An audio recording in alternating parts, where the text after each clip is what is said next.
శాఖ తీరంలో beach shocks ఏర్పాటును వ్యతిరేకిస్తూ జీవీఎంసీ గాంధీ బొమ్మ వద్ద పలు మహిళా సంఘాలు పెద్ద ఎత్తున ఆందోళన చేపట్టాయి. సంస్కృతిని పాడు చేసే ఈ బీచ్ షాక్స్ విధానాన్ని సభ్య సమాజం అంగీకరించబోదని, దీనిని తక్షణమే అడ్డుకుని తీరుతామని మహిళా నేతలు హెచ్చరించారు. విచ్చలవిడి మద్యం అమ్మకాల వల్ల నగరంలో అక్రమాలు, అరాచకాలు మరింత పెరిగిపోయే ప్రమాదం ఉందని తీవ్ర ఆగ్రహం వ్యక్తం చేశారు.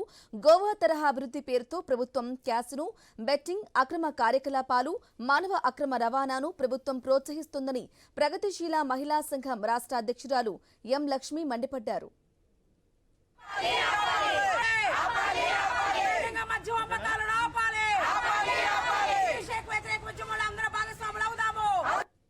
విశాఖపట్నం బీచ్ సందర్శించడానికి ప్రత్యేకంగా టూర్గా వస్తారు.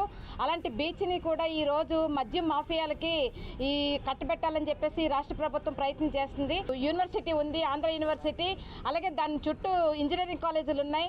విద్యార్థులందరూ కూడా సేద తీర్చడానికి కూడా విశాఖపట్నం బీచ్కి వస్తూ ఉంటారు. అలాంటి బీచ్ని ఈ రోజు మద్యం మాఫియాలకి అంటగట్టాలని చెప్పేసి రాష్ట్ర ప్రభుత్వం పూనుకోవడం అనేది చాలా దుర్మార్గం. స్పీకర్ గారు ఏం చెప్తారంటే భార్యాభర్తలు బీచ్ దగ్గరకు వస్తే ఒక పెగ్గేసుకోవాలని చెప్పేసి అని కోరిక కలుగుతుంది అని చెప్పేసి ఆయన చెప్తారు.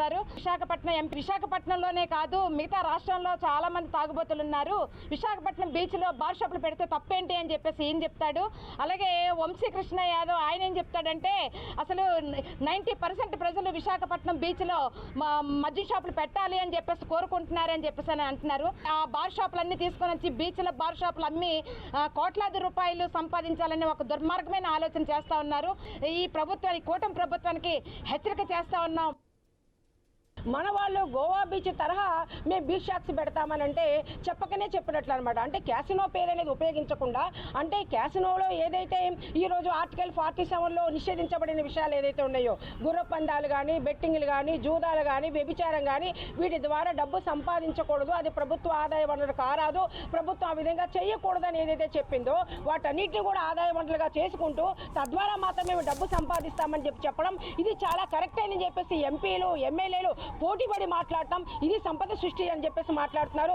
ఎన్ని కుటుంబాలు ఈరోజు మద్యం వల్ల, డ్రగ్స్ వల్ల కొనారిల్లిపోతున్నాయి. ఎంతమంది పిల్లలు విద్యకు దూరం అయిపోతున్నారు. ఈరోజు ఆ సామాజిక హింసకి, కుటుంబ హింసకి ఎంతమంది మహిళలు ఈరోజు బలి అవుతున్నారు. వీటన్నిటికీ కారణమైన ప్రధానమైన మద్యం మత్తు అని చెప్పి తెలిసినప్పుడు కూడా ప్రభుత్వం వాటి నుంచి బయటపడే ప్రయత్నాలు ఏమి చేయకుండా ఓ పక్క తాగి బండి నడిపితేనేమో ఆ నడిపినోడి మీద డ్రంక్ అండ్ డ్రైవ్ల వాళ్ళ మీద ఫైన్లు వేస్తున్నారు. మరి తాగి బండి నడపడం అనేది ఎంతైతే నేరమో తాగించి ప్రభుత్వాన్ని నడపడం కూడా అంతకు మించి నేరం అని చెప్పేసి మేము చెప్తున్నాం. మద్యం ప్రభుత్వ గణాంకాలు చెప్తూనే మహిళల మీద హింస పెరగడానికి ప్రధానమైనటువంటి కారణం మద్యం అని చెప్పేసి, అటువంటి ఇంత హింసకు గురవుతుందని తెలిసినప్పుడు కూడా అటువంటి మద్యాన్ని మరింత చేరువుగా అందించడానికి మహిళా సంఘాలు వ్యతిరేకిస్తున్నాయి. ఒక నిబంధనలకు విరుద్ధంగా జనావాసాల మధ్య ఎక్కడా కూడా గుడి బడి ఉన్న చోట ఎక్కడ కూడా మద్యం షాపులు ఉండకూడదని చెప్పారు. అంతకు మించి మరింత ముందుకెళ్లి ఎక్కువ వేల కొలిది బీచ్ లో పర్యాటకులు కానివ్వండి, కుటుంబాలతో, పిల్లలతో, చిన్నపిల్లలతో వచ్చి ఉన్నటువంటి స్థలాల్లో ఈ బీచ్ షాక్స్ ఎట్లా ఏర్పాటు చేస్తారని చెప్పి మేము అడుగుతా ఉన్నాం. ఏ ప్రజా ప్రయోజనాల కోసం అయితే గద్దెనెక్కారో అవన్నీ కూడా తుంగలో తొక్కేసి కేవలం మద్యాన్ని ఆదాయ వనరుగా చూసుకుంటూ దానివల్ల వచ్చిన నష్టాలన్నీ కూడా పక్కన పెట్టేస్తున్నారు. కూలి వ్యక్తి అందుబాటులో మద్యం ఉన్నట్లయితే మొత్తం డబ్బులన్నీ కూడా దానికే పడేసి కుటుంబాలు రోడ్డును పడతాయి. కాబట్టి ఏదైతే బీచ్ సాక్షులు అవన్నీ తక్షణమే రద్దు చేయాలి, లేని పక్షంలో ఈ బీచ్ సాక్షి పోరాటాన్ని తీసుకెళ్తామని చెప్పేసి మహిళా సంఘాల ఐక్యవేదిక ప్రభుత్వాలకు హెచ్చరిక చేస్తా ఉన్నాం.